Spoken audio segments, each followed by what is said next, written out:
पियतानी भये, तुम मंगतन पे हम मांगत नानी। अरे आपने हमारे पति देव के दरवाजे पे आकर के हाथ फैलाया है, आप हमारे दरवाजे पर याचक बन करके आए हैं, आपसे भला हम क्या मांगेंगे। नारायण, ये अभिमान की बात नहीं है। हृदय प्रीति मुख वचन कठोरा, चितय राम की ओरा। तुलसीदास ने लिखा है, ये तो शब्द कुछ कहते हैं, हृदय कुछ कहता है। ये हृदय की भाषा है, वो हृदयेश्वर प्राणेश्वर ही उस बात को जानते हैं। आप चाहे इंग्लिश में बोलें, संस्कृत में बोलें, पर हृदय से यदि बोलेंगे तो भगवान सुन लेंगे।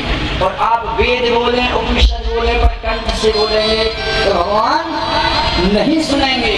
वो तो हृदयेश्वर है, प्राणेश्वर है, घट में बैठे हैं, इसलिए आपके अंतर्मन की भाषा सुनते हैं। भगवान को तो सभी भाषाएं आती हैं, इसलिए हृदय की भाषा बोलनी चाहिए, अपनी मन के भाव होने चाहिए। है नारायण, कहा देवी हमारा दर्शन अमोघ है, हमारी खुशी के लिए कुछ मांग लो।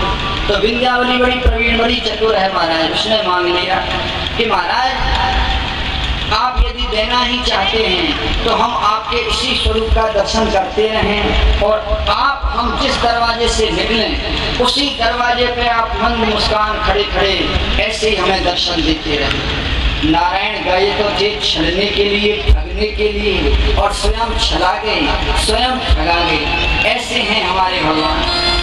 महाराज बलि की तरफ देखा, बलि ने कहा महाराज हम तो इंद्र का इंद्रासन, स्वर्ग का राज्य चाह रहे थे।